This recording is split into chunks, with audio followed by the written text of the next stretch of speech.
नमस्कार दोस्तों। आइए हम महालक्ष्मी व्रत कथा का विस्तार पूर्वक वर्णन सुनते हैं।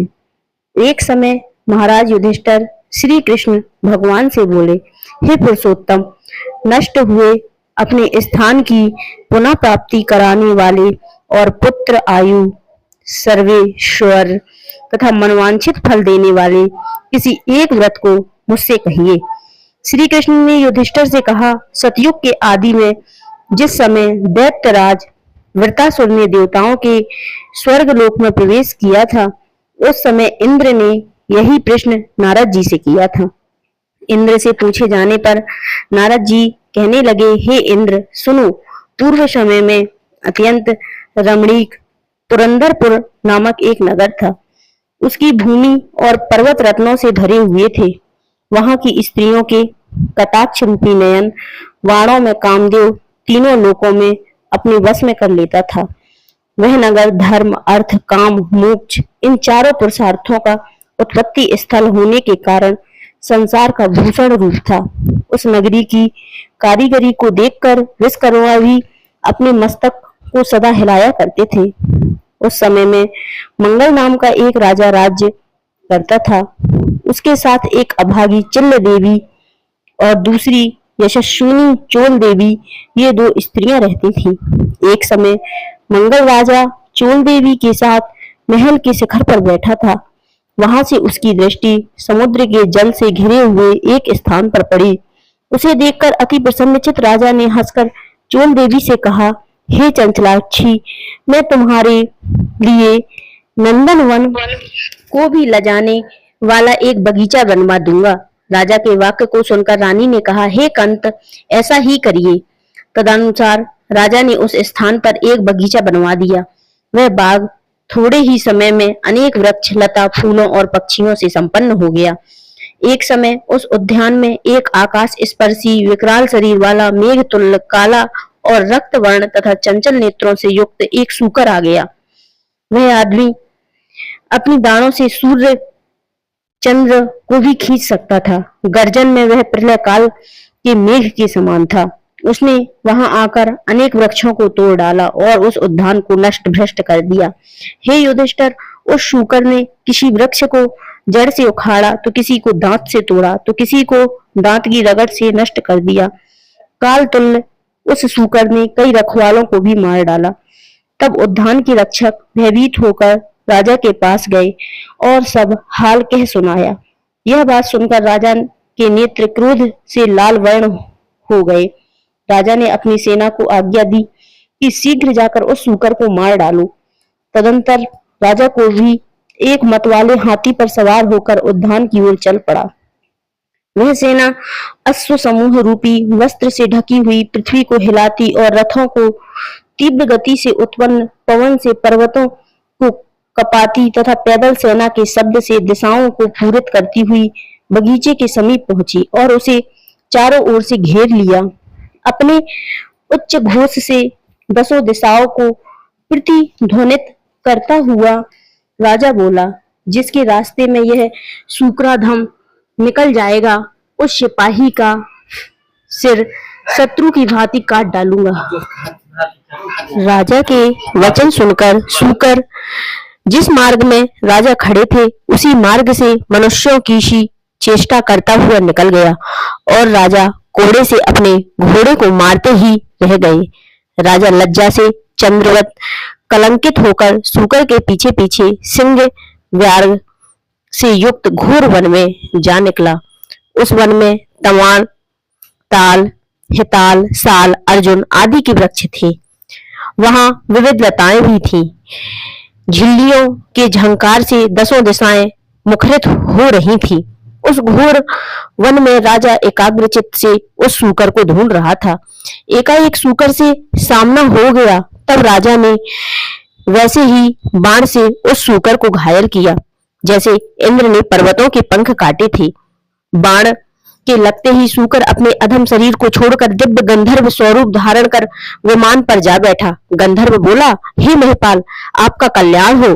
आपने मुझे सूकर योनि से छुड़ाया, जो बड़ी कृपा की। अब मेरा हाल सुनिए। एक समय ब्रह्मा जी देवताओं से घिरे हुए बैठे थे और उनकी चंचतपुट आदि तालों तथा षड्जादि सप्त स्वरों और मंद्रादि तीन मानों से तथा अन्याय गेय व तरह तरह के स्थान व गुणों से युक्त गीत सुना रहा था। गाते गाते मैं ताल ताल तार से भ्रष्ट हो गया। इसी कारण ब्रह्मा जी ने मुझ चित्ररथ गंधर्व को श्राप दे दिया कि तू पृथ्वी पर सूकर होगा। जिस समय राजाओं का राजा मंगल तुझे अपने हाथों से मारेगा, उस समय तू शूकर योनि से छूटकर फिर अपनी गंधर्व योनि को प्राप्त हो जाएगा। ऐतो हे महीपति, मैं इस योनि में आया था, आज आपने के हाथ से मरकर मैं सूकर योनि से छुटकारा पा गया। अब मैं प्रसन्न होकर देवताओं को भी दुर्लभ एक वर देता हूँ, मुझे स्वीकार करिए। धर्म अर्थ काम तथा मोक्ष को देने वाला एक महालक्ष्मी व्रत है, इसे करके आप सर्वभौम राजा हो जाएंगे। अब आप प्रसन्न होकर अपनी राजधानी को जाइए। नारद जी कहते हैं, चित्ररथ गंधर्व राजा मंगल से यह कहकर शरद काल के मेघ में नाई अंतर ध्यान हो गया। राजा मंगल ज्यों ही चलने को तैयार हुआ, त्यों ही बगल में संबल मार्ग भोजन लिए हुए एक ब्राह्मण बालक को देखा।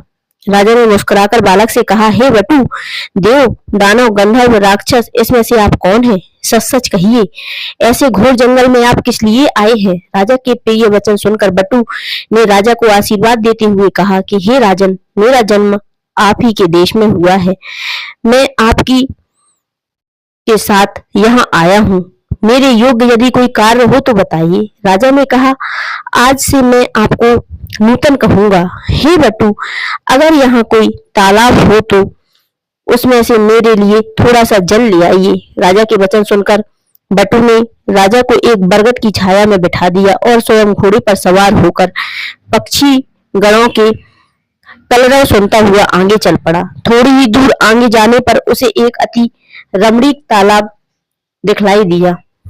वह तालाब कमला लक्ष्मी का निवास स्थान रथांग चकवा चकई से भूषित वनस्पतियों से युक्त होने के कारण नारायण के समान दिखता था।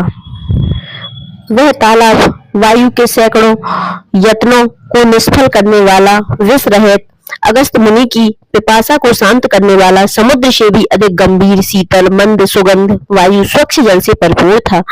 जो ही उसके निकट वह बटू घोड़े को लेकर गया, तो ही कीचड़ में फंस गया। वह घोड़े से उतरकर चारों ओर देखता हुआ तालाब के निकट पहुंचा तो वहां उसने कई स्त्रियों के झुंड को देखा। अनेक दिव्य वस्त्रों को धारण किए हुए, दिव्य अलंकारों से युक्त होकर दिव्य स्त्रियां कथा कह रही थीं। अनंतर वह उन स्त्रियों के पास जाकर अपना वृत्तांत बताता हुआ कहने लगा, हे बहनी, बड़ी भक्ति से यह क्या कर रही हैं? क्या इसकी क्या विधि है और इसके करने से क्या फल होता है, सो मुझे बतलाइए। दया भाव से प्रेरित होकर बटू के वचन सुन के वे स्त्रियां कहने लगी, हे बटू, तुम एकाग्रचित्त होकर भक्ति से कथा सुनो, जो माया, प्रकृति और शक्ति आदि के नाम से इस त्रिलोक में प्रसिद्ध है, उन्हीं महालक्ष्मी का यह व्रत है। हे विप्र, इसकी विधि इस प्रकार है। इसका प्रारंभ भाद्रपद के शुक्ल पक्ष की अष्टमी से किया जाता है। उस दिन प्रातः काल उठकर 16 बार हाथ, पांव और मुंह धोकर तंतुओं से बना तथा 16 ग्रंथि से युक्त एक डोरी बनाकर उसे चमेली के पुष्प, कपूर, चंदन, अगर इत्यादि सुगंधित पदार्थों से पूजकर महालक्ष्मी नमः इस महामंत्र से उसकी 16 ग्रंथियों को अभिमंत्रित करें और कहें, हे महालक्ष्मी, धन धान, पृथ्वी, धर्म, कीर्ति, आयु, श्री घोड़ा, हाथी और पुत्र आदि यह सब मुझे प्रदान करिए। इस प्रकार प्रार्थना करके इस डोरे को दाहिने हाथों में बांधे और अक्षत के साथ 16 दूब के पौधों को हाथ में लेकर मन लगाकर कथा सुने। जल में दूब को भिगो भिगो कर अपने सिर, हाथ और पैरों से मार्जन करें। भाद्रपद शुक्ल अष्टमी से अश्विनी कृष्ण अष्टमी तक 16 दिन नित्य हाथ में अक्षत लेकर कथा सुने। 16वें दिन अश्विनी कृष्ण अष्टमी की सायं काल के समय जितेंद्र को स्नान कर श्वेत वस्त्र पहनकर पूजा करके घर को जाएं। वहां पर पूर्व दिशा की ओर मुंह करके पवित्र आसन पर बैठकर अष्टदल श्वेत कमल बनाए। कमल दल के किनारे इंद्रादिक शक्तियों को बनावे। कर्णिका में श्वेतांगी, श्वेत वर्ण वाली श्वेत पत्र, मोतियों से अलंकृत कमलासना, हास्य युक्त कमलवत मुख वाली, शरद चंद्र के तुल्य कांतिमयी चतुर्भुजा, दो हाथों में कमल लिए अभिदायिनी वरदायिनी, दोनों हाथों में हाथनियों के झुंड, शुंडों के जल में सींची जाई हुई अटल छत्र युक्त महालक्ष्मी का ध्यान करता हुआ कपूर, अगर और चंदन से महालक्ष्मी की मूर्ति बनावे। उनका आवाहन करके कहे, हे महालक्ष्मी, विष्णु के स्थान से तुम यहाँ आओ। हे देवी, आप ही के निमित्त मैंने यह षोडशोपचार पूजन की सामग्री जुटाई है। हे विप्र, व्रती 16 दिन पूर्ण होने पर किस विधि से उद्यापन करें सो वह भी सुनाते हैं। सुवर्ण के श्रृंग से युक्त गौ तथा सुवर्ण आदि किसी विद्वान और वेद पाठी ब्राह्मण को दान देवे। तदंतर यथाशक्ति सुवर्ण देने से यह व्रत पूर्ण होता है और ब्राह्मणों को अन्न वस्त्र आदि को भी दान देना चाहिए।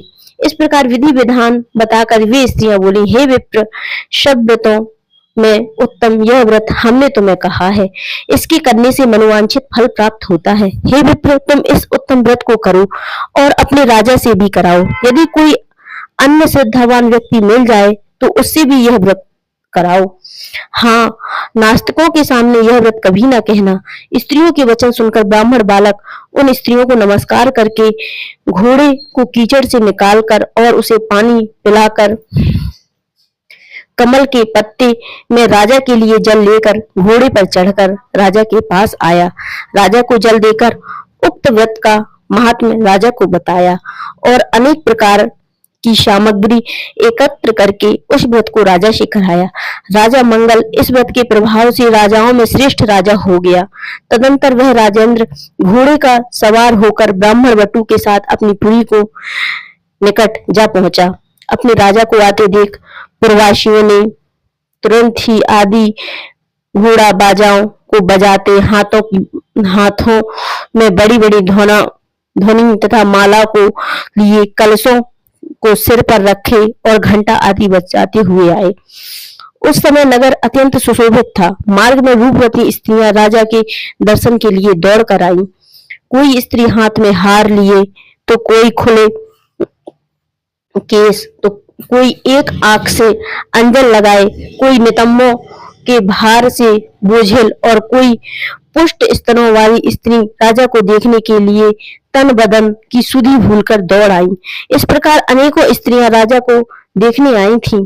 तब दर्शन देते हुए राजा मंगल उस ब्राह्मण के सहित अपने महल के समीप पहुंचे। स्त्रियों द्वारा फेंके हुए धान के लाभों से पूजित हो उस ब्राह्मण बटु के सहारे घोड़े पर से उतरकर महाराज मंगल अपनी पटरानी चोल देवी के महल में गए। जाते ही रानी ने राजा के हाथ में एक डोरा बंधा देखा। इस पर रानी ने अत्यंत क्रोध करके कहा कि मालूम होता राजा शिकार के बहाने किसी दूसरी स्त्री के पास गया था, तो उसी के सौभाग्य के लिए राजा ने हाथ में यह डोरा बांध रखा है और उसी का भेजा यह ब्राह्मण बालक भी मुझे देखने यहाँ आया है। ऐसा विचार करके चोल देवी ने राजा के हाथ में बंधा डोरा तोड़कर पृथ्वी पर डाल दिया। राजा मंगल भी सामंत, मंत्री तथा अन्य नौकरों के साथ वन की बातें कर रहा था। इसी कारण रानी को डोरा तोड़ते नहीं देखा। संयोगवश उसी समय चिल्ल देवी की एक दासी कुछ देखने आई थी। उसने वह डोरा उठाकर उस ब्राह्मण से उसका कारण और व्रत पूछा। तब दासी ने चिल्ल देवी के पास जाकर वह व्रत बताया और ब्राह्मण को बुलाकर विधिवत महालक्ष्मी का उत्तम व्रत किया।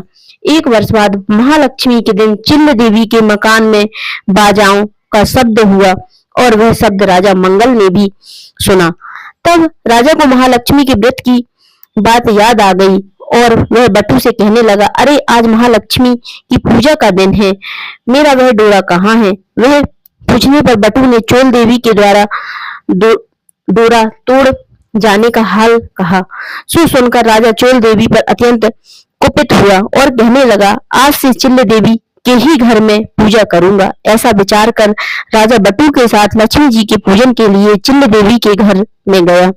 उसी समय लक्ष्मी जी एक वृद्ध स्त्री का रूप धारण कर परीक्षा करने के लिए चोल देवी के महल में गई। चोल देवी वृद्ध रूप धारिणी लक्ष्मी जी से कहने लगी, अरे दुष्टे, तू यहाँ से शीघ्र चली जा। मेरे घर में आने से तेरा क्या लाभ है। दुष्टा चोल देवी से अपमानित महालक्ष्मी चोल देवी को साथ देते हुए कहने लगी, तूने मेरा अनादर किया है, इस कारण जा, तू शूकर मुखी हो जा और यह मंगलपुर कोलपुर हो जाए। तभी से वह नगर कोलपुर कहलाने लगा। लक्ष्मी जी वहां से चलकर चिल्ल देवी के घर आई तो वहां अनेक प्रकार से लक्ष्मी जी की सम्मान पूर्वक पूजा हुई। पूजन के बाद लक्ष्मी जी ने वृद्ध रूप छोड़कर असली रूप में दर्शन दिया। तब चिल्ल देवी ने पंचोपचार से भली भांति लक्ष्मी जी का पूजन किया। श्री लक्ष्मी जी बोली, हे चिल्ल देवी, तुम्हारे पूजन से मैं अति संतुष्ट हूँ। हमने तुमको जो चाहा सो तुम वर मांग लो। चिल्ल देवी बोली, हे सुरेश्वरी, आपका उत्तम व्रत जो करे उसका घर जब तक सूर्य चंद्र है तब तक आप ना त्यागे। आपसे इस राजा की संसार में प्रसिद्धि हो और हे देवी, आपसे मेरी अचल भक्ति सदैव बनी रहे। जो यह कथा सद्भाव के साथ पढ़े या सुने उसको आप सदा मन वांछित फल देना। आप लक्ष्मी जी तथास्तु कहकर यहाँ से अंतर ध्यान हो गई। इसके बाद राजा मंगल ने भी आकर चिल्ल देवी के साथ परम भक्ति भाव से लक्ष्मी जी की पूजा की। उसी समय ईर्ष्या भाव चोल देवी भी चिल्ल देवी के महल आई। यद्यपि द्वारपालों ने मना किया था फिर भी वह नहीं मानी और फिर वहां का हाल देखकर चोल देवी मन में न जाने क्या सोचकर वह वहां से सीधे अंगिरा ऋषि के आश्रम में घोर जंगल में चली गई। महर्षि ने चोल देवी की विचित्र आकृति को देखकर ज्ञान दृष्टि से सब विचार करके उसके द्वारा महालक्ष्मी व्रत कराया। उस व्रत के करने से चोल देवी महायशस्विनी हो गई और चतुरता, क्रीड़ा, लीला, लावण्य का भंडार बन गई। किसी समय राजा ने शिकार खेलते हुए अंगिरा मुनि के आश्रम में आकर एक सुंदर रूप युक्त और चंचल नैनों वाली स्त्री को देखा। उसे देखकर मुनि ने पूछा कि आपके स्थान में यह दिव्य रूप धारिणी स्त्री कौन है। मुनि ने चोल देवी का समस्त हाल बताकर राजा के हाथों सौंप दिया।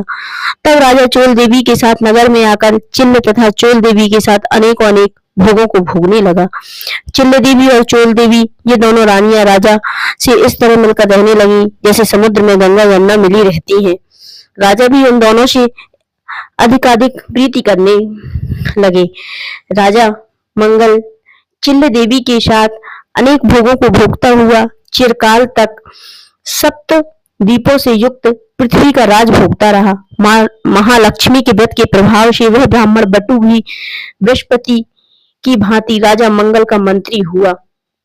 वह राजा पृथ्वी के समस्त सुखों को भोगकर अंत में आकाश में जाकर विष्णु देवत नामक श्रवण नक्षत्र बनकर स्थित हुआ। नारद जी बोले, हे इंद्र, सब व्रतों में उत्तम व्रत मैंने तुमसे कहा है, जिसकी कथा मात्र के सुनने से मनोभासित फल प्राप्त हो जाता है।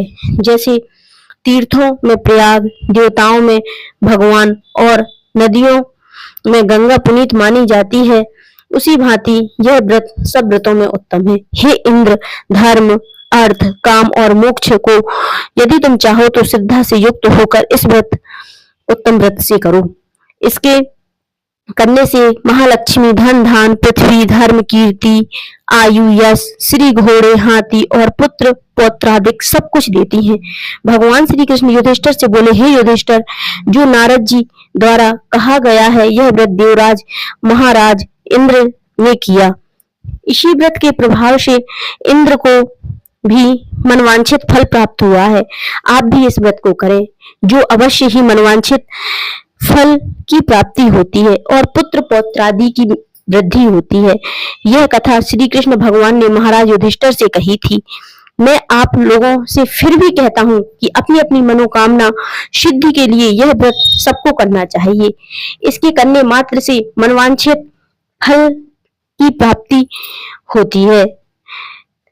इस प्रकार महालक्ष्मी व्रत कथा समाप्त होती है। कमेंट बॉक्स में लिखिए जय महालक्ष्मी। अगर आपको कथा पसंद आई है तो चैनल को लाइक